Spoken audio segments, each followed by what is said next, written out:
आप समर्पित हो तो आज तुम प्रमाद कर सकते हो, लेकिन जब कल शरीर नहीं रहेगा तब तुम प्रमाद नहीं कर सकते हो। ध्यान रखना, अगर शरणागत हो तो तुम्हारे दिमाग में बैठ जाएगा गुरु। अभी तो शरीर से है इसलिए बेपरवाह हो, लेकिन जिस दिन ये शरीर ना रहा या गुरु का शरीर नहीं रहेगा तो सच्चे शरणागत के दिमाग में गुरु बैठ जाते हैं और वो विरह और मिलन की तड़प में पूरा जीवन समर्पित करके वो उच्च कोटि की अवस्था को प्राप्त होता है। बिल्कुल ऐसा ना सोचा जाए कि फिर क्या होगा, फिर वही होगा जो मंगल विधान श्री जी रचती हैं। हमारा जीवन श्री जी के चरणारविंद में समर्पित है। हमारा कर कमल श्री जी ने पकड़ लिया, भरोसा करो। कैसे जानोगे श्री जी ने पकड़ लिया? जब रसिक जन पकड़ ले तो जान लेना श्री जी ने पकड़ लिया। कहो कृपा उपजे के भांति, तो बोले रसिकन संग फिरो दिन राती। रात दिन यदि रसिक महापुरुषों का संग है तो कृपा ही कृपा मेरी लाडली की है। भगवान का जो भक्त है वही यथार्थ में वंदनीय है। जगत में जो वंदनीय है वो भगवान की भक्ति में जो मस्त है वही सतरति सतरति सा लोकांतार्यति। जो भगवान की भक्ति में मस्त है वो स्वयं तर जाता है, स्वयं तर जाता है और लोगों को तार देता है। देखो, जब भक्ति मार्ग में चलोगे, अगर गुरु आज्ञा में नहीं रहे तो और सब कुछ मिल सकता है, लेकिन गुरु निष्ठा और भगवत प्रेम नहीं मिल पाएगा। इसको दिमाग में लिख लो चाहे कागज में। इसे स्वार्थी बुद्धि नहीं निर्णय कर पाएगी, इसे नहीं समझ पाएगी। संकेत किया जाता है ऐसा मत करो।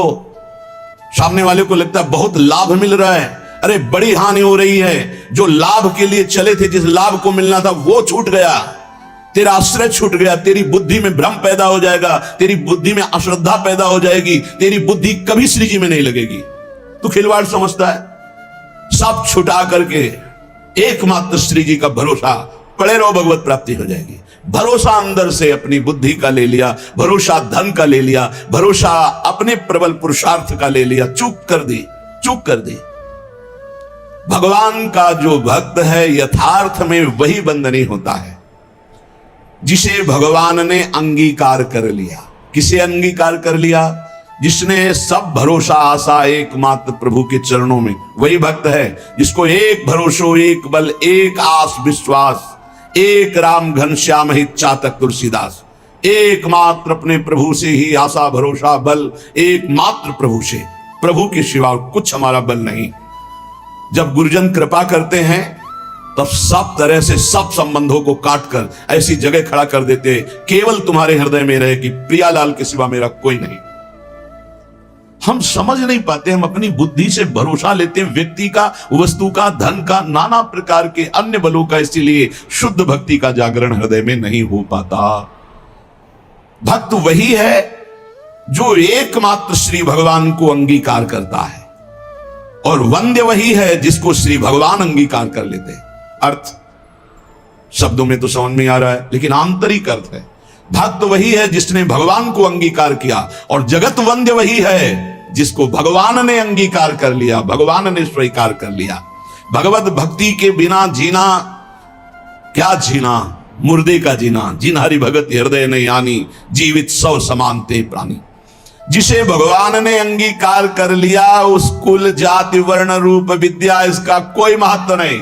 वो किस कुल का, किस जाति का, कितना पढ़े लिखे है, रूप है कि नहीं है, तेज है कि, इससे कोई मतलब नहीं। वो जगत बंद हो जाएगा जिसे भगवान ने अंगीकार किया। श्री महामहिम सूरदास जी कह रहे, जाको मन मोहन अंग करे। जिसे भगवान अंगीकार कर लेते हैं, ताको केस खसे नहीं सिरते, जो जग बैर परे।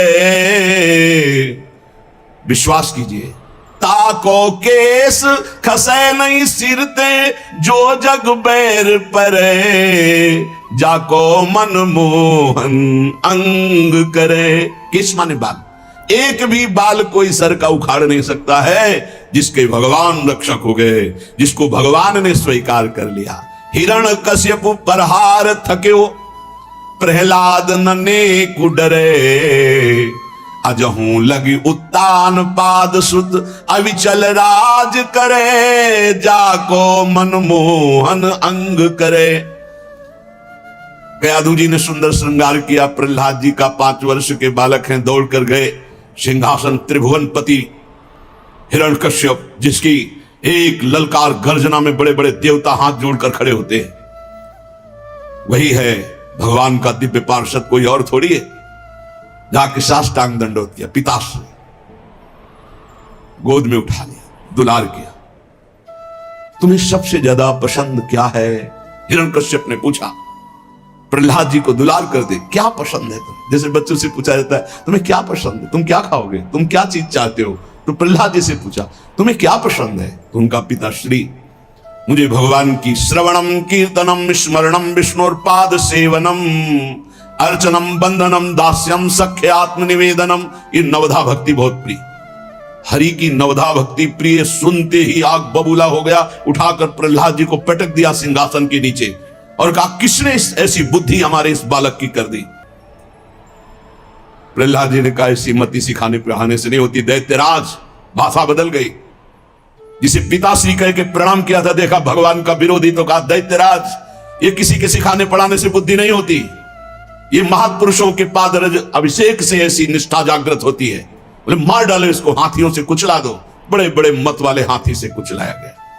भाले अस्त्र तलवार इनसे बाल नहीं काट पाए। जो सूरदास जी कह रहे ताको केस खसे नहीं सिरते, पहाड़ के नीचे दबा दो, जल में डुबा दो, बड़ी जहरीली गैस के उसमें बंद कर दो, सब उपाय करना। ना किसी अस्त्र से, ना शस्त्र से, ना कृत्या उत्पन्न करके, न कृत्या से, न जहर से, नाना प्रकार के सर्प आदि मारण प्रयोग किए, कुछ नहीं।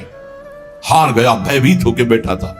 उनकी बहन आई, होलिका नाम था उनका। भैया ये छोटी सी बात के लिए आप त्रिभुवनपति होकर इतनी चिंता है? 5 वर्ष का बालक ऐसे ऐसे मार दूंगी। कैसे मारोगी? मैं इसको लेकर के अग्नि के बीच में बैठ जाऊंगी और मुझे वरदान प्राप्त है शीतल पट अग्नि का, मेरा रोम भी नहीं झुलसेगा और जलकर राख हो जाएगा। बड़ी प्रसन्नता हिरण्यकश्यप को।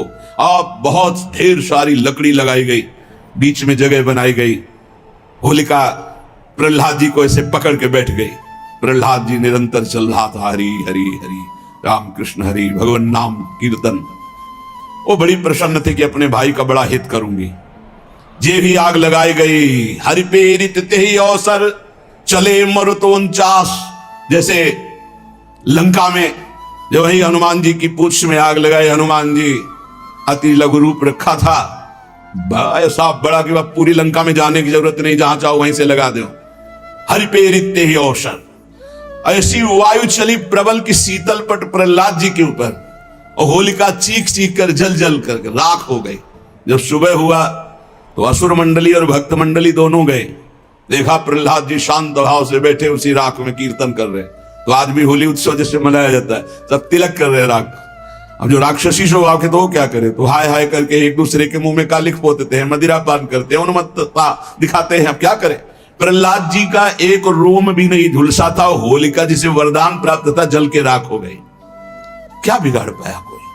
आखिरकार ऐसा रूप जो शास्त्रों में कभी नहीं पढ़ा गया, जो किसी के ध्यान का विषय भी नहीं था, भगवान ने नरसिंह रूप धारण किया और परम वरदानी हिरण्यकश्यप को फाड़ के फेंक दिया। ऐसे कैसा भगवान का करुणा में महामाधुर्य स्वरूप अपने भक्त के लिए कैसा क्रोधावेश धारण किया, पूरा थर्रा रहा था। देवलोक भी किसी की हिम्मत नहीं थी कि सामने जाकर भगवान की स्तुति कर ले, अब दूर से स्तुति कर। जब प्रहलाद जी से कहा, दौड़ गए प्रहलाद जी, भगवान ने गोद में उठा लिया। नरसिंह रूप है इसलिए जिह्वा से चाट रहे, दुलार कर रहे। जिसे भगवान अंगीकार करते, कौन उसका बाल भी बांका कर सकता है? 5 वर्ष के श्री ध्रुवजी महाराज सुनीति के पुत्र हैं। महाराज की प्रिय रानी सुरुचि पास में खड़ी हुई। उत्तानपाद महाराज ध्रुव जी की तरफ देखा, ध्रुव जी गोद में चढ़ना चाहते, वो झिटक दिया। इस सिंहासन पर बैठने का अगर तुझे अधिकारी बनना है तो तू मेरी सौत के गर्भ से प्रकट है। जा नारायण की तपस्या करो, मेरे गर्भ से प्रकट हो, तब इस सिंहासन में बैठने का अधिकारी होगा। मां के पास गए। माता जी ने ऐसे ऐसे शब्द कहा। बोले ठीक कहा बेटा, क्योंकि महाराज मुझे पत्नी क्या दासी भी अब स्वीकार नहीं करते। ठीक कहा, तू जा नारायण का भजन कर और ऐसे पद को प्राप्त कर जो अमोघ है। बस मां के चरण छुए चल दिए। 5 वर्ष के बालक है। जब कोई भगवत मार्ग में चलता है तो भगवान की कृपा से प्रेरित होकर भक्त, महाभागवत, संत, इनका सानिध्य मिलता है। भगवत स्वरूप देवर्षि नारद जी है। नारायण नारायण नारायण। कहां जा रहे हो बेटा? ऐसा उतावलापन दिखाई दे रहा है, तुम कोई बड़ा निश्चय लिए हो। प्रणाम किया और कहा, प्रभु मैं भगवान नारायण की तपस्या करके उत्तम पद प्राप्त करना चाहता हूं। हमें लगता है तुम्हारे दिल को किसी ने दुखाया। हां, माता सुनीति करुणामयी कृपामयी है, उन्होंने आदेश दिया है, क्योंकि सुरुचि का ऐसा आदेश है। महाराज मुझे झिटकते हुए मां के वचनों से बचाया नहीं, गोद में नहीं बैठाला। तुम गोद में बैठालने की बात करते हो? मैं अभी चल करके राज तिलक करवाता हूं, आदेश करता हूं उत्तानपाद को, अभी वो तिलक कर देंगे। अब तो और निष्ठा बढ़ गई। जब भगवान के लिए चला तो राज तिलक की बात है, अब तो कदम पीछे नहीं होंगे। दूसरा होता तो शिथिल हो जाता। ध्रुव जी अपनी मस्ती में कि मैं निश्चयी हूं, एक बार जो निश्चय करता हूं उसे अटल रखता हूं। गुरुदेव चाहे प्राण निकल जाए, बिना भगवत आराधना के वापस नहीं हो सकता। नहीं नहीं, वहां बहुत मच्छर हैं, बहुत ऐसे हिंसक पशु है, राक्षस है, खा जाए। गुरुदेव मृत्यु स्वीकार करता हूं, लेकिन कदम पीछे नहीं। चेला पक्का, गुरुमंत्र दिया, पीठ ठोक दी। 6 महीना में भगवत साक्षात्कार करके अजहू लगी उत्तान पाद सुत अविचल राज करे, जाको मनमोहन अंग करे, राखी लाज द्रुपद तनया की, कुरुपति चीर हरे, दुर्योधन को मान भंग करी बसन प्रवाह भरे। पूरी सभा रंग बिरंगे वस्त्रों से भर गई थी, यहां से वस्त्र नहीं हट पाया द्रौपद। चीर अवतार भगवान का हो गया, भगवान का चीर अवतार हो गया। जिस समय सुरपति देवराज इंद्र की पूजा बंद करवा दी, श्री कृष्ण चंद्रजू ने भारी कोप किया। जो सुरपति को प्यो ब्रज ऊपर, क्रोध न कछु सरे, ब्रज जन राखी नंद को लाला, गिरधर बिरद धर। एक बछड़ा भी होश नहीं हुआ। पूरे ब्रज 84 को उसके जन जन की रक्षा नंद के लाला ने गिरधर स्वरूप गिरधारी श्री गोवर्धन जी महाराज को अपनी छिमुनी पे धारण करके 7 दिन 7 रात तक समस्त ब्रजवासियों की अलौकिक वैभव से रक्षा की। जाको विरद है गर्व प्रहारी, सो कैसे बिसरे, सूरदास भगवंत भजन कर शरण गए उबरे, जाको मनमोहन अंग करे, ताको केस खसे नहीं सिर ते, जो जग बैर परे। पूरा संसार बैरी हो जाए तो एक बाल बांका भी नहीं कर सकता, जो भगवान की शरण में हो गया और भगवान ने जिसे अंगीकार कर लिया। हम भक्तनी के भक्त हमारे, श्री भगवान कह रहे अर्जुन जी से, भगवान बड़े प्रेम में डूब के कह रहे, हम भक्तनी के भक्त हमारे, सुनी अर्जुन प्रतिज्ञा मेरी, यह व्रत टरत न टारे, हम भक्तनी के भगत हमारे। अर्जुन, ये मेरी प्रतिज्ञा, मेरा प्रण है कि भक्त मेरे हैं और मैं भक्त का हूं। हम भक्त पराधीन हूं, असुतंत्र ही द्विज। मैं भक्तों के अधीन हूं, क्योंकि भक्त अपने आप को मेरे को समर्पित कर देते, तो मैं अपने आप को भक्त को समर्पित कर देता। साधु हृदय मेरा, मैं साधु का हृदय हूं। भक्तनि काज लाज जी धर के, पाए पयादे धाऊं। भक्तों की रक्षा के लिए, भक्तों के कार्य के लिए नंगे पैर में दौड़ता हूं। जहां जहां भीड़ परे भक्तन को, तहां तहां जाई छुड़ाऊं। जहां जहां मेरे भक्त को कोई समस्या होती, मैं विविध रूप धर के जाता हूं, उसकी समस्या का समाधान कर देता हूं। भक्त जान नहीं पाता, समस्त समस्याओं के समाधान मेरे आराध्य देव करते और मैं जान नहीं पाता। कहीं कहीं तो अपनी बुद्धि का गर्व हो जाता है कि मैं देखो समस्या का निदान ढूंढ लिया। अरे तेरी बुद्धि में गोविंद बैठकर समस्या का समाधान किए। जो भक्तन सो बैर करत है, सो बैरी निज मेरो। कैसा प्रेम है भगवान का। भक्त का प्रेमी मेरा प्रेमी, भक्त का बैरी मेरा बैरी। बाली यही पूछ रहा है, मैं बैरी सुग्रीव प्यारा, कारण कवन नाथ मोहि मारा। हे दीनानाथ, आप समदर्शी हैं, केवल मेरे प्रश्न का उत्तर दे दिया आपने। मार तो दिया ही मुझे, मेरे प्राण निकलने वाले हैं, कि मैं आपका दुश्मन क्यों और सुग्रीव आपका प्यारा क्यों। बचपन से दोनों एक ही आचरण वाले, एक ही साथ रहने वाले, हम जानते हैं कि वो कभी आपका भजन नहीं किया, कभी आपको प्यार नहीं किया, पर मैंने कौन सा आपसे वैर किया जो आपने मुझे मार दिया और इसको प्यार दे रहे हो? भगवान नहीं, तुम जानते हो मेरा शरणागत है। हनुमान जी के द्वारा अग्नि को साक्षी करके शरणागति हुई है, मित्रता हुई है। मेरे शरणागत का बैरी मेरा बैरी और मेरे शरणागत का प्रेमी मेरा प्रेमी। जो भक्तनि सो वैर करत है सो बैरी निज मेरो, देख विचार भक्ति हित कारण हाकत हो रथ तेरो। देखो अर्जुन, भक्ति का प्रभाव देखो कि जहां तुम्हारे चरण वहां में बैठ करके सारथी बनकर रथ हाँक रहा हूं। और है कौन जिनके चरणों की वंदना ध्येयम सदा परिभवग्नम अभीष्ट दोहम तीर्थास्पदम शिव विरंचिनुतम शरण्यम। देख विचार भक्ति हित कारण हाकत हो रथ तेरो। जो जीते भक्त, भगवान कहते जब मेरा भक्त विजय को प्राप्त होता तो मैं प्रफुल्लित होता।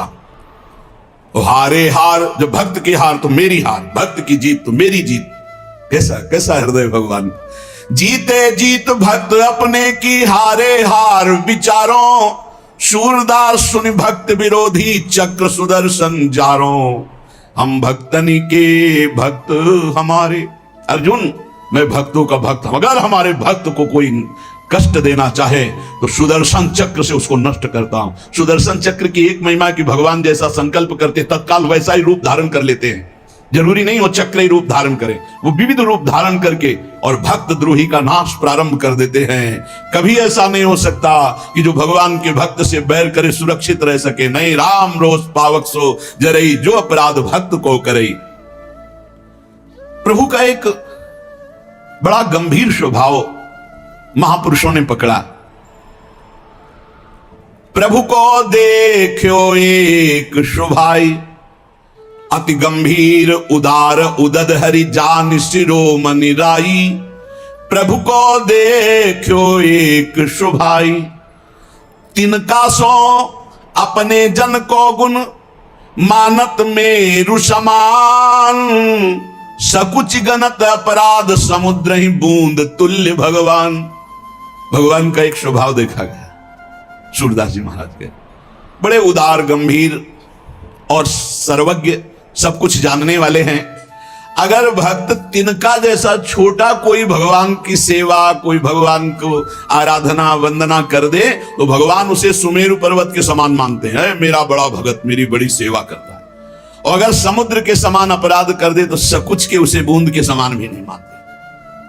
ये हमारे प्रभु का स्वभाव है जो भगवान की शरण में है। बदन प्रसन्न कमल सन्मुख हुए, देखत हो हरि जैसे। ध्यान देने की बात, विमुख भय अकृपान निमिषो, फिर चितयो तो तैसे। जब शरण में हुए आराधना कर रहे हैं तो मुस्कुरा रहे हैं भगवान। हमसे गलती हो गई, भगवान से विमुख आचरण कर डाला और जब भगवान की तरफ देखा तो वैसे मुस्कुराते हुए मिले। निमिष भर भी, पलक झपकने के समय के लिए भी उन्होंने क्रोध नहीं किया, डांटा नहीं, दंड नहीं दिया। ऐसा उदार स्वभाव हमारे प्रभु का। भक्त विरह कातर करुणा में डोलत पाछे लागे। शूरदास ऐसे स्वामी को देहि पीछे सो अभागे।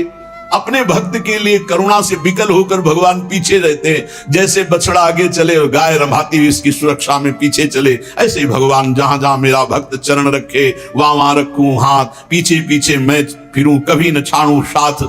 जो श्री भगवान का आश्रय ले लिया और भगवान ने अंगीकार कर लिया, उससे किसी का भी कोई बस नहीं चल सकता। काहू के बैर कहा सरे, कोई उससे बैर करके उसको नीचा दिखा सकता है, उसका अपमान कर सकता है? नहीं नहीं, जितना भक्त से वैर करेगा उतना अपना नाश प्रारंभ कर दिया। जब तक सुकृत है तब तक जी लो, और जहां सुकृत खत्म हुए ऐसी झंझट में फंसा देंगे ये भक्त अपराध की, जीना मुश्किल हो जाएगा। ताकि सरवर करे सो झूठो, जाहि गोपाल बड़ो करे। काहू के बैर कहा सरे, कोई उसकी बराबरी साधना करके करना चाहे कि मैं इनकी बराबरी कर लूं, किनकी? जिनको गोपाल ने बड़ा किया है, जिनका यश गोपाल फैला रहे हैं, जिनकी महिमा गोपाल प्रतिष्ठित कर रहे हैं। कौन त्रिभुवन में पैदा हुआ कि उसके यश को कलंकित कर सके, उसकी महिमा को धूल धूसरित कर सके। ताको सरवरी करे सो झूठो, जाहि गोपाल बड़ो करे। काहू के बैर कहा सरे।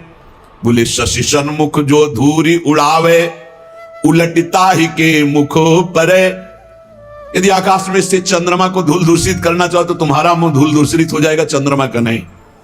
ऐसे ही यदि तुम सोचो भगवान के भक्त की निंदा करके मैं उसको कलंकित कर दूंगा, लोग जो है उपहास करने लगेंगे, तो वही लौट कर तुम्हारे मुंह में कालिक पुत जाएगी, वही तुम्हारा उपहास बन जाएगा। तुम भक्त का नहीं कर सकते, क्योंकि जाहि गोपाल बड़ो करे।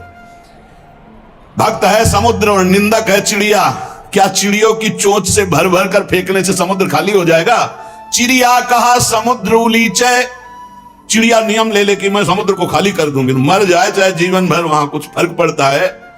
ऐसे कोई सोचे मैं भक्त को बर्बाद कर दूंगा, इनकी यश कीर्ति मिट्टी में मिला दूंगा, तो चिड़िया की चोंच भर तेरी जबान कितना करेगा जब गोपाल ने बड़ा कर दिया। पवन कहा पर्वत टरे। हवा सोचे कि मैं पर्वत को उखाड़ दूंगी, नहीं, रात दिन चलती रहे, कुछ फर्क नहीं पड़ता। जाकी कृपा पतित है पावन, पग पर शत पाहन तरे। सूर केस नहीं टार सके को, दांत पीस जो जग में मरे। काहू के बैर कहा सरे, ताकि सरवर करे। सो झूठो जाहि गोपाल बड़ो करे। करी गोपाल की सब होई, जो अपनो पुरुषार्थ मानत। अति ही झूठो सोई, करी गोपाल की सब होई। साधन मंत्र जंत्र उद्यम बल, ये सब डारो धोई। हो जाओ नंद नंदन की शरण में, क्योंकि जा कछु लिखी राखी। नंद नंदन मेट सके नहीं कोई, करी गोपाल की सब होई। सुख दुख लाभ अलाभ समुझी, तुम कतई मरत हो रोई। सूरदास स्वामी करुणा में, श्याम चरण मन पोई। करी गोपाल की सब हुई।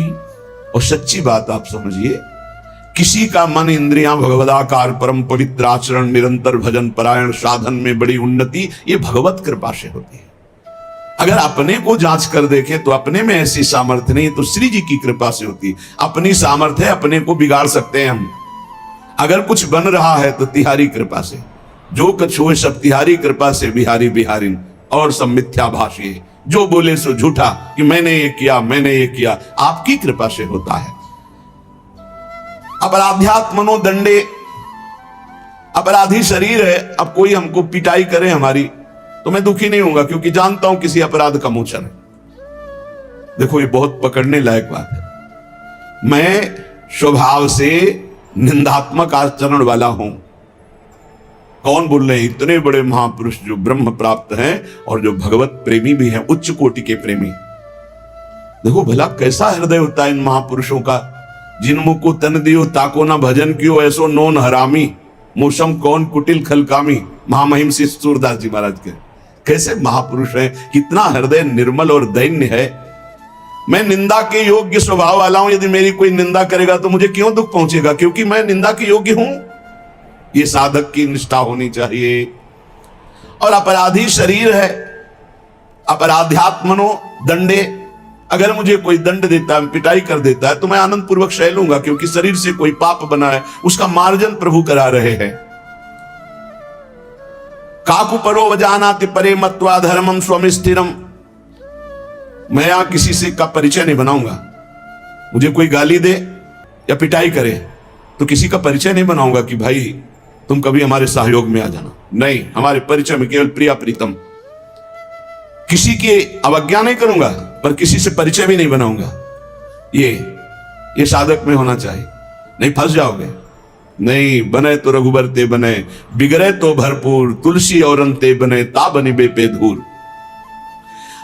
दूरात दुर्गवत स्थितो अखिल जनस्यानुग्रहार्थी, सदा हीनो हम स्वासृगालवत। ओहो, सुख घने स्थास्यामि वृंदावने।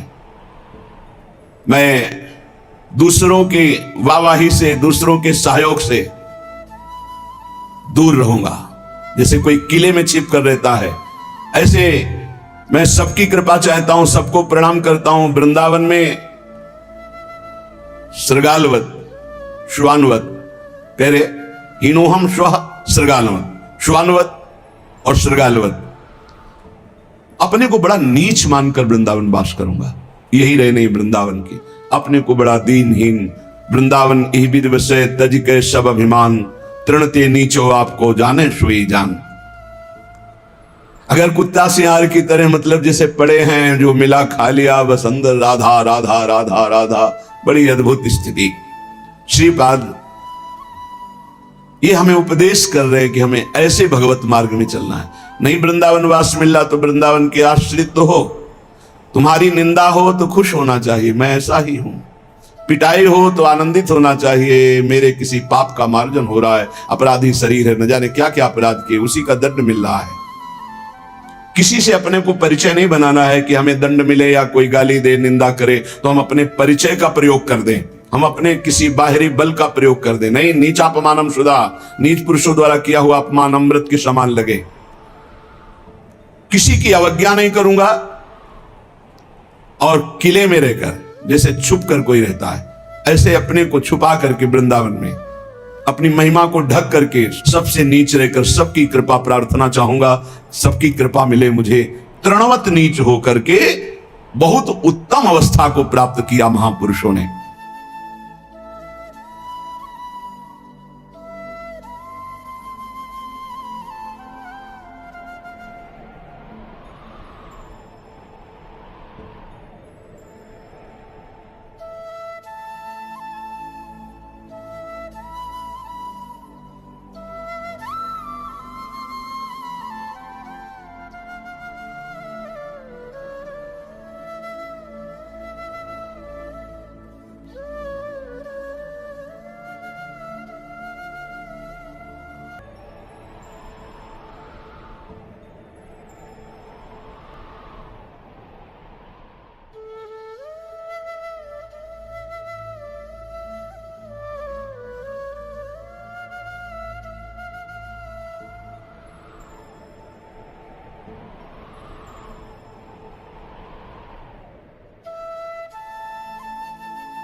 जो भगवत प्राप्त महात्मा जन हैं वो कह रहे हैं,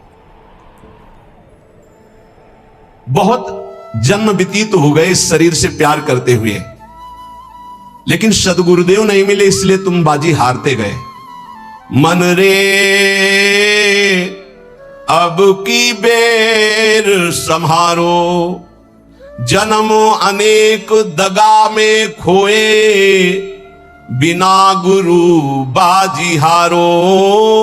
मन रे अब की बेर संहारो। बहुत से तुम्हारे जन्म हुए मनुष्य जन्म, लेकिन सदगुरु नहीं मिले, इसलिए बाजी हार गए। अब की जीत जाओ, सदगुरु का वर्ण करके उनकी आज्ञा के अनुसार चल दो। बहुत कठिन है सदगुरु की आज्ञा पर चलना। हमारा मन अहंकार से प्रेरित होकर मनमानी आचरण करने के लिए बहुत राजी होता है, लेकिन गुरुमानी होकर मन को मारकर गुरु आज्ञा में रहना एक किसी विशेष भाग्यशाली उपासक के भाव होते हैं। बाल्यावस्था तो हमारी ऐसे चली गई कि पता ही नहीं चला खेल कूद में। बालापने ज्ञान नहीं तन में, जब जन्म्यो तब बारो। तरुणाई सुख बाम में खोयो, बाजो कूच नगारो। बाल्यावस्था कब चली गई पता नहीं चला, सोने में, खाने में, खेलने में। और जब जवानी आई तो बाम कहते हैं प्रतिकूल काम आकर्षण शरीरों में। ये ऐसा नशा चढ़ा काम का, जवानी में कुछ समझ में नहीं आया और जवानी निकल गई। तरुणाई सुख बाम में खोयो, डंके की चोट में काम ने तुम्हारी यौवन अवस्था को नष्ट कर दिया। गोस्वामी तुलसीदास जी कहते, जौवन ज्वर के ही नहीं बलकावा, जवानी का बुखार किसको नहीं चढ़ा? तो कोई तो होगा जिसको नहीं चढ़ा। उसी को नहीं चढ़ा जो भगवान के चरणों में चित्त लगा दिया, नहीं तो जौवन ज्वर के ही नहीं बलकावा। बड़ी कृपा होती है साधकों पर जब असुविधा जवानी में होती है, पेट में अन्न ही नहीं है तो काम की वृत्ति ही नहीं जागृत होती। बस एक ही आग लगी हुई है, कैसे ब्रह्म साक्षात्कार हो जाए, इस प्रपंच का बाध करके कैसे स्वरूप में स्थित हो जाऊं। वहां कोई गुंजाइश नहीं कुछ सोचने की, देखने की, बोलने की। अब यौवन अवस्था में काम सुख और बुढ़ापा अवस्था में, बाल्यावस्था से जवानी तक जो किया उसके संस्कार खत्म, मनुष्य जीवन खत्म। खलक सब रैन का सपना, समझ मन कोई नहीं अपना। कठिन है मोह की धारा, बहा सब जात संसारा। घड़ा जो नीर का फूटा, पत्र जो डार से टूटा। जो पत्ता डाल से टूट गया दोबारा नहीं लगेगा। कच्ची मिट्टी में पानी भरा गया, फैल गई, किसी काम की नहीं रही। ऐसे ही बुढ़ापा के बाद एक अवस्था आती मृत्यु, फिर मानव जीवन गया, फिर अन्य योनियों में भटकना पड़ा। तीन लोक और भुवन चतुर्दश, सब ही काल को चारो। पूरी रहो जगदीश गुरु तन, बासे रहो नियारो। कहे कबीर सुनो भय साधु, सब घट देखन हारो। जन्म अनेक दगा में खोए, बिन गुरु बाजी हारो। मन रे अब की बेर संहारो। चाहे जितना तुम पुण्य करके चाहे जिस लोक में जाओ, तीनों लोकों तक काल का नगाड़ा बजता है। हर समय वो विनाश लीला करता रहता है। सब काल का चारा है, कोई नहीं बच सकता। जैसे हरिवंश प्रपंच बंच सब काल ब्याल को खायो। यह जिय जान श्याम श्यामापद कमल संगी सिर नायो। गुरुदेव ने जिसको स्वीकार किया और जगदीश का ज्ञान प्रदान कर दिया, कबीर साहब कहते हैं भाई सुनो, वही विजय प्राप्त कर लिया जो घट घट में सबको आराध्य देव माना। हर घट में हमारा आराध्य देव विराजमान है, वो जीवन मुक्त हो गया। इस शरीर का धारण करना मानव देह का यही सफलता है।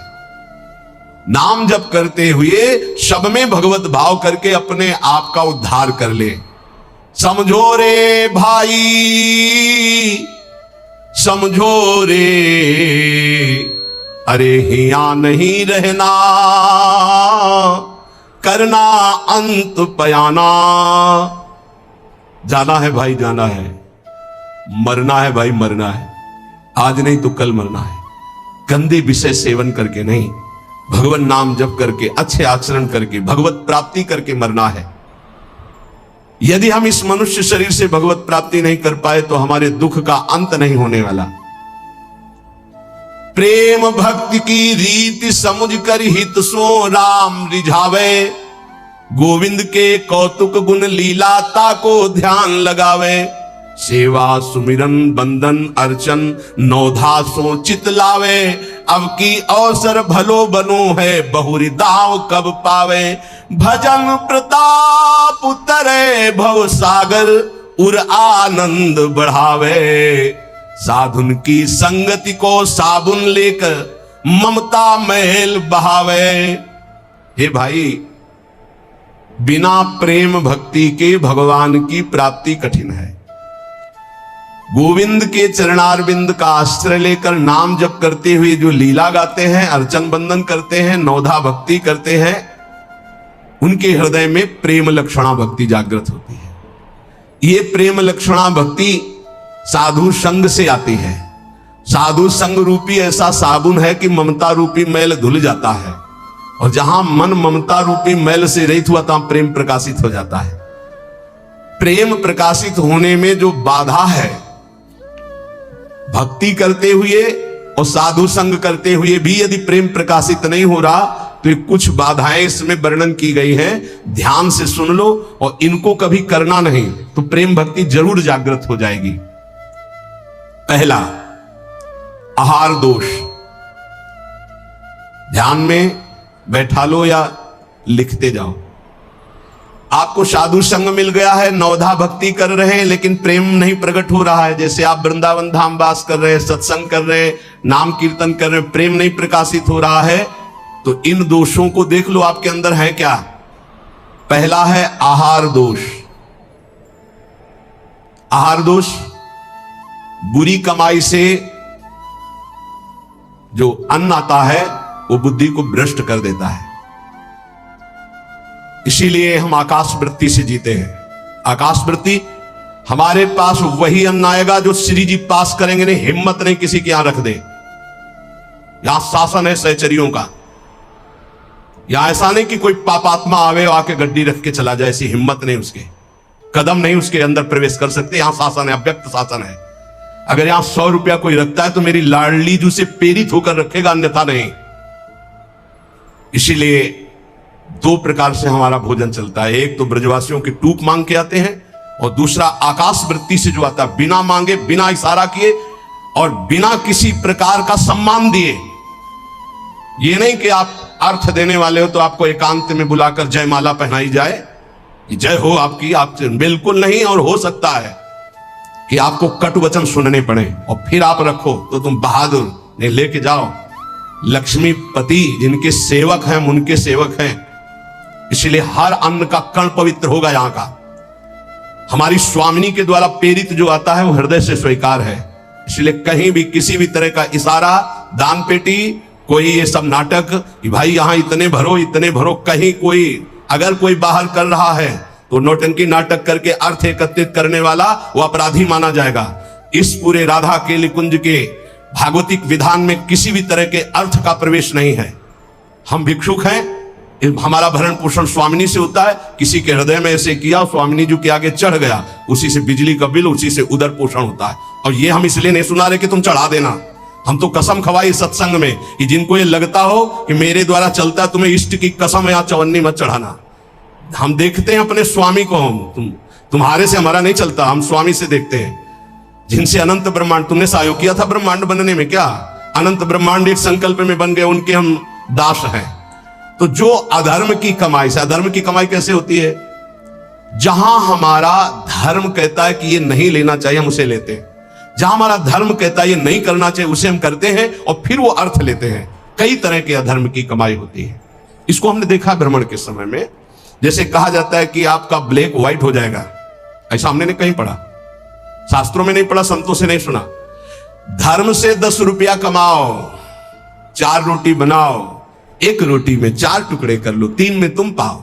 एक गाय को दे दो, कौवा को दे दो, एक भिक्षुक संत को दे दो, एक ऐसे डाल दो, कोई जीव जंतु खा ले, इसे कहते हैं। वो तुम्हारा धन और पवित्र हो गया।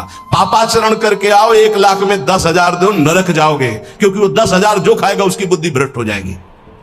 आहार दोष। जब द्रौपदी जी और महाराज युधिष्ठिर, भगवान श्री कृष्ण भीष्म पितामह को घेरे हुए प्रश्नोत्तर हो रहे हैं, तो बहुत शास्त्र का ज्ञान दे रहे हैं, बहुत हजारों प्रश्नों के उत्तर भीष्म पितामह जी ने दिए। तो जब धर्म का उपदेश कर रहे थे तो कहा, रुको पितामह, ये वही बुद्धि है उसी महापुरुष की जो सभा में बैठा था, मुझे वस्त्रहीन किया जा रहा था, मैं चीख चीख के पूछ रही थी क्या एक धर्म है? उस समय ज्ञान तुम्हारा कहां चला गया था जो आज ज्ञान उपदेश कर रहे हो? तुम मुस्कुराए और कहा, बेटी तुम्हारा प्रश्न धर्मयुक्त है। वो सब बह गया, 6 महीने बाणों की सैया पर वो खून बह गया है। इस समय मैं शुद्ध हूं, जो प्रश्न करोगे ठीक धर्मयुक्त उत्तर होगा। उस समय पापी दुर्योधन का अन्न खाने से मेरी बुद्धि मलिन हो गई थी। उदाहरण दिया कि एक परमहंस जी जंगल में कंदमूल फल खाकर रहते थे। एक दिन राजा की दृष्टि पड़ी, श्रद्धालु था, साष्टांग दंडवत की, महाराज महल पधारिए और अपने चरणामृत से, चरण रज से महल को पावन करें और प्रसाद पाए। मना कर दिया, हम तो कंदमूल फल खा चला। दूसरी बार फिर आया, तीसरी बार फिर आया, मन में आया चलते, ठीक है। राजा बहुत प्रसन्न हुआ, आदर के साथ ले गया, महारानी ने स्वयं बनाया, महाराज संत भगवान ने पाया। अब जब जंगल में आए तो मन नहीं लगा भजन में। कहां सूखे कंदमूल फल और कहां रसीला वो भोजन राज परिवार का और रानी के हाथ का बना। अब तो अच्छा दृश्य देखने की इच्छा नहीं होती हो, गुलरी पाकर यही फल जंगली। बस अब ये इंतजार था कि राजा आ जाए और निमंत्रण दे दे। अन्न का प्रभाव। राजा आया, संकल्प ऋषि का, महाराज वो पहले बार में कि हाँ हाँ वो तो आप बड़े भगत हो, एक बार जाके हमने देख लिया, बड़ी श्रद्धा है। दोबारा गए तो प्रसाद बना रही थी रानी, तो दृष्टि गई हार पे। हार श्रृंगार उसमें रखा हुआ था, पेटी से खोल ली, अपनी झोली में डाल लिया, बैठ गए, प्रसाद पाया, चले आए, झोली टांग दी। सायंकाल रानी जब श्रृंगार के लिए बैठी तो देखा पेटी खाली, हार नहीं। तो उनका महाराज यहाँ किसी चोर का प्रवेश है नहीं, आपके वही सन्यासी जी जो आए थे वही ले गए। बोले ऐसा नहीं, वो तो बहुत त्यागी वैरागी, वो हार क्या करेंगे? बोले हमारी दास दासियां, निजी दास दासियां, ये कहीं बाहर नहीं जाती हैं, तो ये क्यों चोरी करेंगे? इनका और कोई है नहीं, ये तो हमारी सेवा में रहती है। राजा को भी पक्का प्रमाण लगा कि संत, पर उन्होंने कहा नहीं, हमारे संतों की अवहेलना होगी, आप इस शब्द मत उच्चारण करो, मैं दूसरा बनवा देता हूं। 2-4-5 दिन वो उपवास के संत भगवान, तब उन्होंने जंगल से फल लाने की सोचा, झोली में हाथ डाला तो देखा वो हार। उनका हार कैसे आ गया? ओ मैंने चोरी की, ये कितना निंदनीय मेरी बुद्धि हो गई, कैसे मैं निकृष्ट हो गया, हार लिया और ऐसे मैं चोर हूं, मैं चोर हूं, वहीं से कहते हुए राज दरबार में मैं चोर हूं। महाराज उतरे, दंडवत किया, कहा महाराज आप चोर नहीं हो। नहीं मैं चोर हूं, मैंने हार चोर। बोले महाराज मैंने परीक्षा के लिए आपकी झोली में डाला था और उनको ऐसे ले गए, कि सभा को कहीं ये ना लगे कि संत ऐसे होते हैं। एकांत में ले गए और बोले महाराज आप ही चोरी करने वाले, आप ही ईमानदारी से वापस लाने वाले, मेरी समझ में नहीं आया। तो बोले शास्त्रों में जो लिखा है, आप कल सुने थे चर्चा में, प्रताप रुद्र जी के दर्शन के लिए भी महाप्रभु ने निषेध कर दिया था, राजअन्न निषेध माना गया है अगर वो वैष्णव भक्त ना हो तो। बोले ये राजअन्न का प्रभाव है कि मेरी बुद्धि लुभायमान हो गई और स्वर्ण की चोरी कर ली, कई दिन से भोजन नहीं पाया, वो सूख गया, रक्त जल गया, तो इसलिए अब मेरी बुद्धि शुद्ध हुई। ये तुम्हारे अन्न का दोष है जो हमने 2 बार पाया, उससे मेरी बुद्धि पतित हो गई। तो पहला दोष है आहार दोष, बुरी कमाई का, चोरी के पैसे का, दूसरे के हक का, अन्न या जबरदस्ती कर लेने का, इस तरह का जो धन है उससे जो खान पान है, ये बुद्धि को भ्रष्ट कर देता है। जैसे ब्याज दर ब्याज, अब वो आपको पैसा मिलेगा तो फिर वो आपकी बुद्धि में भजन नहीं होने देगा। संकल्पित अन्न मिलेगा, कभी किसी का ऐसा दिया हुआ साधक को या गृहस्थ बट रहा है हलवा, भूखे मर रहे हो, ऐसे हाथ फैला दिए, तुम गृहस्थ हो, वृंदावन आए हो, एक दिन उपवास कर लो, थोड़ा सा कुछ लेकर पेट में डाल लो जो तुम्हारा धर्म की कमाई का, दूसरे का हलवा मत खाओ, मान लो हमारी बात, सारी बुद्धि नष्ट हो जाती है, सुकृत नष्ट हो जाते हैं। आहार दोष पहला, कई बार बताया, इस पर ध्यान दीजिए। सतोगुणी पवित्र अन्न भी यदि मात्रा से अधिक हो गया तो रजोगुण, उस मात्रा से अधिक हो गया तो तमोगुण पैदा कर देगा, अल्प मात्रा में पाइए। दूसरा, शरीर को स्वस्थ रखिए। शरीर को स्वस्थ रखने के लिए, ब्रह्मचर्य पुष्ट रखने के लिए परिश्रम युक्त सेवा अत्यंत आवश्यक है, जिसमें पसीना चुहे। ये दिनचर्या आज की नहीं है जो आप देख रहे हो कि 1:30 बजे उठते हैं, तो ये आज की नहीं, ये जीवन की दिनचर्या है। सूर्य उदय होते होते परिक्रमा वृंदावन की हो जाती थी, अपनी रात्रि में उठे, 45 मिनट व्यायाम, 48 मिनट प्राणायाम, छड़ी उठाई, पूरे वृंदावन की परिक्रमा एक सांस में। इसके बाद आके श्री जी की मंगला, गुरु जी की सेवा में 9 बजे तक, फिर आके श्रृंगार, फिर गुरु जी की 2:30 बजे रोटी मांग करके एक बार 24 घंटे में, वो भी न सब्जी न दाल। ऐसे थोड़ी भगवत मार्ग की निरंतर भगवदाकार वृत्ति प्राप्त की जाती है। अस्वस्थता ये भी बाधक है, जब तक वृत्ति भगवदाकार ना हो जाए। अगर भगवदाकार वृत्ति है तो कोई फर्क नहीं पड़ेगा, भगवदाकार वृत्ति नहीं है और आपको केवल ऐसे ही नकली वो करके अल्ट्रासाउंड ऐसे और आपको बता दिया जाए कि आपकी किडनी थोड़ा दोष युक्त हो रही है, भजन करके दिखा देना, डिप्रेशन में पहुंचने लगोगे। पक्का समझना, शरीर स्वस्थ, चित्तवृत्ति प्रभु में लगा लोगे। शरीर अस्वस्थ है और चित्तवृत्ति भगवदाकार नहीं हुई तो इसी में कराओगे, पक्की बात समझ लो। और एक बार चित्तवृत्ति लग गई तो 2 किडनी की क्या बात, अगर 10-20 होती है सब फेल हो जाती तो भी कोई फर्क नहीं पड़ता। पक्का मान लीजिए, पक्का मान लीजिए। इसीलिए संसारी पुरुषों को विश्वास नहीं होता कि क्या ऐसा भी हो सकता है, क्या ऐसा होता है। कर्तुम अकर्तुम अन्यथा कर्तुम सर्व समर्था सा ईश्वरः। अभी क्या समझे हो तुम? अस्वस्थता से बचिए। प्रत्येक साधक से कहा व्यायाम करो, चाहे साधक हो चाहे साधिका। संयम से चलो। व्यायाम प्राणायाम अत्यंत आवश्यक है। ठीक है, आपकी दिनचर्या ऐसी, तो समय निकालो। ऐसी दिनचर्या में समय निकालो कि आप व्यायाम कर सको, आप प्राणायाम कर सको। मान लो मेरी बात, आहार अल्प पवित्र आहार है, पक्का, इसमें कोई संशय नहीं, गुरु प्रदत्त आहार है, और अल्प आहार तो शतगुणी बना रहेगा। दूसरा, व्यायाम प्राणायाम प्रत्येक साधक को करना चाहिए। यह महापुरुषों को देखें, अपने गुरुदेव को भी देखा है, क्योंकि आजीवन हमें संयम पूर्वक भजन मार्ग में बढ़ना है, तो ये दोनों बातें जरूर। तीसरा, आलस्य का त्याग।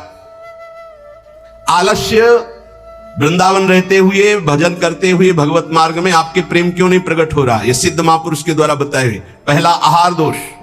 दूसरा, शरीर को स्वस्थ रखो, नहीं तो अस्वस्थता में भजन नहीं होता। किनका? साधक का। तीसरा, आलस्य। ये सबसे ज्यादा साधक को परेशान करता है। ये तीन बातें पहले क्यों लिखी गई? अभी और है। प्रायः साधक को भोजन में स्वाद की बुद्धि रहती है। आलस्य को त्यागिए, नहीं तो प्रेम। काहे को इतना सोते हो?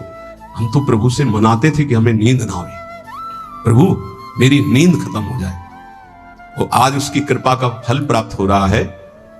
हाँ, कि नींद नाम की चीज नहीं है यदि और कोई डिस्टर्ब भी नहीं, कोई परेशान भी नहीं है।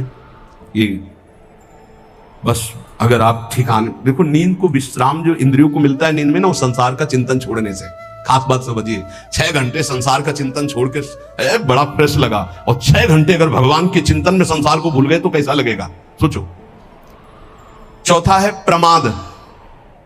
प्रमाद माने जो अभी काम करना है वो कल कर लेंगे, कल कर लेंगे ना। करने योग्य काम को आगे के लिए छोड़ देना, और ना करने योग्य काम को तत्काल करना। जबकि साधक इसका उल्टा करता है, करने योग्य कार्य को तत्काल करता है, ना करने योग्य कार्य के लिए उपस्थित समय आने पर भी उसे टाल देता है। कल देखेंगे उसके। ना करने योग्य कार्य को तत्काल करना और करने योग्य कार्य को आगे के लिए टाल देना, इसे प्रमाद कहते हैं। पुरुषार्थहीनता। जैसे कुछ लोग ऐसे कहते हैं कि अरे वो जब आपकी कृपा होगी तो सब हो जाएगा। हाँ, आकाश से उतरेगी कृपा। तुम्हें कह रहे नाम जप करो, समय से वाणी पाठ में जाओ, समय से ऐसे करो ऐसे, ये कृपा नहीं और क्या? तुमको जो उपदेश कर रहे हैं कृपा नहीं तो और क्या? भगवान गीता में उपदेश कर रहे हैं, शास्त्रों में उपदेश कर रहे हैं, ढूंढ ढूंढ करके हर बात तुम्हारे कान तक पहुंचा रहे हैं प्रभु। ये तुम पर कृपा नहीं है। अब तुम आलस्य करो, प्रमाद करो। बहुत समझ में नहीं आता कि साधक क्या लक्ष्य लेकर के चलता है। पुरुषार्थहीनता है तो प्रेम प्राप्त नहीं होगा। पुरुषार्थ युक्त रहो, एक क्षण भी बर्बाद मत करो। कबहू काल वृथा नहीं जाए, इस पर ध्यान दीजिए। समय बर्बाद मत कीजिए, 1 मिनट आपका बहुत कीमती है। फिर छठवां, अश्रद्धा। श्रद्धा किसे कहते हैं? गुरु और शास्त्र के वाक्य को यथावत बिना विचार किए पालन करना, उसे श्रद्धा कहते हैं। इसके बिना सिद्धावस्था नहीं होती, इसके बिना परम शांति नहीं मिलती।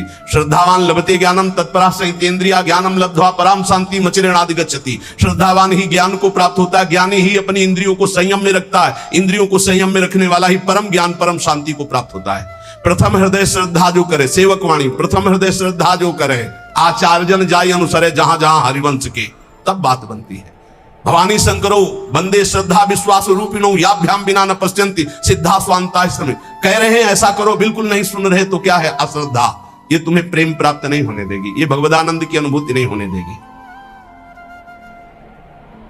कैसे कैसे? अगर आप वचन रूपी लक्ष्मण रेखा के अंदर रहोगे तो माया रूपी रावण तुम्हारा हरण नहीं कर पाएगा, तुम्हारी बुद्धि रूपी सीता का अपहरण नहीं कर पाएंगे। राम जी वरण कर लेंगे बुद्धि रूपी सीता का, श्याम जी वरण कर लेंगे। भीष्म पितामह अंतिम समय कहते हैं, हे श्री कृष्ण मेरी कुमारी बुद्धि को स्वीकार करो। आज तक इस बुद्धि को कभी किसी ने स्पर्श नहीं किया, ये बुद्धि कुमारी है, वरण कर लो इसको। लेकिन हमारी बुद्धि का तो अपहरण हो गया है, विषयों ने अपहरण कर लिया है। क्यों? क्योंकि हम गुरुदेव के वाक्य रूपी लक्ष्मण रेखा के अंतर्गत नहीं रहे, हम रेखा क्रॉस कर गए, अश्रद्धा कर ली, उनकी आज्ञा नहीं मानी, अवहेलना कर दी, कुतर्क। ये ऐसा कैसे हो सकता है? बहुत विचित्र गुरुजनों की वाणी में सामर्थ्य होती है। कभी गुरु की वाणी पर अविश्वास करके कुतर्क नहीं करना चाहिए। अधैर्य, अगर उपासक में धैर्य नहीं है तो प्रेम प्रकाशित होने में बाधा पड़ जाएगी। बड़ी समस्या आ गई है, बड़ी नहीं, धैर्य पूर्वक टिके रहो। अच्छा, ये कभी हमारे हृदय में गुरु प्रताप से नहीं आया कि किसी का आश्रय ले ले या कहीं चले जाए या कहीं पूर्व जीवन में कोई फोन कर दे या किसी को इशारा कर दे, बस ये था कि अब मरना है और धाम में भगवत चिंतन करते हुए मरना है। धैर्य से कभी विचलित ना हो। अगला है अनिश्चय। ये बहुत साधकों में पाया जाता है। एक दिन गुरुदेव भगवान ने कहा, जब साधक घर से निकलता है तो उसका वैराग्य अग्नि के समान होता है। उसे ज्वाला की तरह रोज बढ़ना चाहिए। उसका वैराग्य शीतल क्यों हो जाता है, ठंडा क्यों हो जाता है? उसका वैराग्य तो प्रतिदिन और तेजस्वी होना चाहिए। उसका कारण है अनिश्चय। सुख सुविधाएं भोग मिले और जीवन बढ़िया कट रहा है। जीवन काटने के लिए नहीं, जीवन मिटाने के लिए हम आए हैं, अस्तित्व मिटाने के लिए आए हैं। हमारा निश्चय है कि प्रिया प्रीतम की प्राप्ति के लिए हर भोग को छोड़ना है और प्रभु को प्राप्त करना है।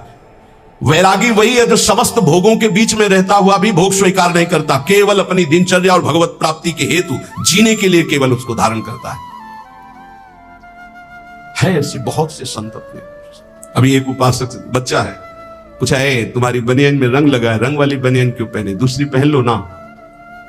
जैसे आपकी आज्ञा पर काम चल रहा है ना अभी शरीर के, नहीं बदल, वैसे जैसे आपकी आज्ञा पर काम चल रहा है ना, हाँ ठीक, जाओ, अच्छा लगा। धैर्य से वैराग्य की पुष्टता, काम चल रहा है ना, अच्छा है। अनिश्चय हमारे हृदय में जब होता है तो हमें भोग गिरा देते हैं। हमारा निश्चय क्या था? हम प्रभु की प्राप्ति के लिए जानबूझकर समस्त भोगों का त्याग करते हुए सच्चिदानंद रस में स्थित होंगे। फिर हम क्यों डिग गए? इसका मतलब हमारे निश्चय में कमी थी। अनिश्चय, हमारा निश्चय था कि हम अपमान को सहेंगे, हम निंदा को सहेंगे, हम तिरस्कार को सहेंगे, हर कष्ट सहेंगे, पर हे नाथ आपको प्राप्त करेंगे, आपका भजन करेंगे। कहां गया वो निश्चय? थोड़ी सी कोई अपमान की वृत्ति आई, हम गुस्सा हो गए, थोड़ा सा तिरस्कार हुआ, हम परमार्थ छोड़ दिया, थोड़ा सा कोई भोग आया, हम भजन छोड़ दिया, भोग में राजी हो गए। कहां गया हमारा निश्चय? इसका मतलब अनिश्चय है हमारे हृदय में, लक्ष्य का निश्चय नहीं है। संशय, पता नहीं भगवान में सुख है कि भोगों में सुख है, पता नहीं इस मार्ग से भगवान मिलेंगे कि नहीं मिलेंगे, पता नहीं जिनके सहारे भगवान की प्राप्ति कराएंगे कि नहीं कराएंगे। कई तरह संशयात्मा विनश्यति, वो भ्रष्ट हो जाएगा, गिर जाएगा। असंयम, ये बहुत खास बात है। असंयम साधक को नष्ट कर देता है। संयम से रहो। आपसे कई बार प्रार्थना की सत्संग में कि यदि आप 2 चपाती पाते हैं तो उसी के अनुसार कितना भी अच्छा भोजन उतने लीजिएगा। आपका भोजन का संयम होना चाहिए, आपके शयन का संयम होना चाहिए, आपके दिनचर्या का पूरा नियमावली होना चाहिए। संयम नियम साधना में चाहे गृहस्थ हो चाहे विरक्त हो, बहुत बड़ा इनका योग है। असंयम नहीं है, कभी मन आया तो 7 बजे जग गए, कभी मन आया 5 बजे जग गए, कभी मन आया 1 बजे जग गए, ऐसा नहीं होना चाहिए। असहिष्णुता, सहनशीलता ना होना, साधक के प्रेम प्राप्ति में बाधक लक्षण है। हर बात को सहन कर जाओ। सहनशीलता, सहत सहत बाढ़े भगति गृह तन गुरु हित गात। अपवित्रता, कई बार इस पर चर्चा हुई है। आजकल बड़ी अपवित्रता के चांस हैं, जैसे शौचालय और बाथरूम एक ही में सब है, प्रायः ऐसा ही है। कुछ लोग उसी में लघु शंका करते हैं, बैठकर पूरे अपवित्र हो जाते हैं। अगर शौच वाला वो स्पर्श हो जाए तो जितना स्पर्श हो जाए वो कपड़े सब धोने चाहिए। कुछ लोग तो बैठ के ही लघु शंका उसमें करते हैं, बनने के बोले हाथ धो लिए बस हो गए, पूरे अपवित्र हैं। वैष्णव पद्धति उसे स्वीकार नहीं करती। कैसे महापुरुषों का दिन। कल दर्शन किए, जब प्रसाद पा रहे थे वो वृद्ध वैष्णव, तो ऊपर के वस्त्र हटाकर नीचे की, कितना पवित्र, पवित्रता। ये मुख में कुछ खाए जूठे चल रहे हो, कैसे तुम्हारा मंत्र सिद्ध होगा? खड़े खड़े लघु शंका कर ली, छिट्टी पैरों में पड़ रही, कैसे मंत्र सिद्ध होगा? बहुत सावधानी की जरूरत है। उपासक चाहे गृहस्थ हो या विरक्त हो, हर समय पवित्र रहता है। अपवित्रता ये सिद्ध नहीं होने देती, साधन को सिद्ध नहीं होने देती, ध्यान रखना।